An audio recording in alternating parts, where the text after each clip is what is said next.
Bawaslu Tuban soal helikopter Anies tak boleh mendarat, tak ada surat landing. Bawaslu Tuban buka suara soal Capres nomor urut 01 Anies Baswedan yang helikopternya dilarang mendarat di Kabupaten Tuban. Hal itu terjadi dalam rangkaian kampanyenya di Jawa Timur pada 29 sampai 30 Desember tahun 2023. Ketua Bawaslu Kabupaten Tuban, M. Arifin mengatakan, pihaknya sejauh ini tidak tahu dan tidak menerima surat pemberitahuan pendaratan Anies maupun paslon Capres-Cawapres lainnya di wilayahnya.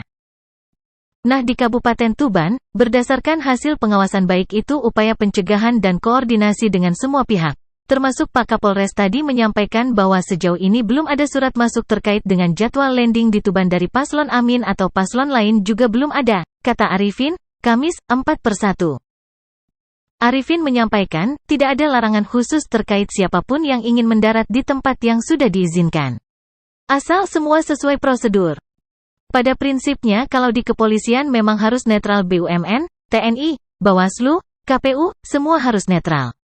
Dalam artian ketika ada satu paslon yang mau landing di Tuban dan ada jadwalnya landing malah kami mempersiapkan. Kalau satu boleh, dua juga harus boleh, tiga juga harus boleh, ucapnya.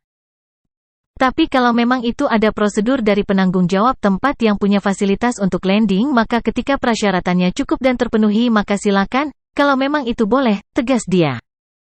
Arifin menambahkan, yang ia ketahui, jadwal kampanye Anies ke Kabupaten Tuban terjadi setelah dari Lamongan dan Gresik. Semestinya, Anies mendarat di antara dua kota tersebut. Yang sudah kemarin, beberapa hari lalu, tapi itu kan rangkaian kegiatan, Tuban itu juga tak pikir setelah Lamongan dan Gresik.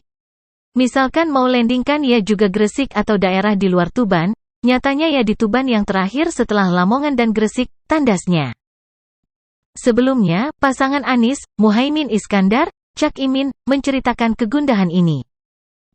Kemarin saya dengar karena pendaratan Mas Anies di Tuban butuh lapangan, kita pinjam lapangan kepada Semen Indonesia enggak berani ngizinin, kita pinjam halaman Polsek Polres enggak diizinin, tuturnya.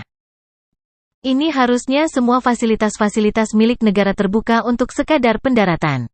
Sehingga proses kampanye berjalan sukses. Kalau enggak bisa mendarat, jauh letaknya, ya akhirnya suksesnya kampanye terganggu, tambahnya.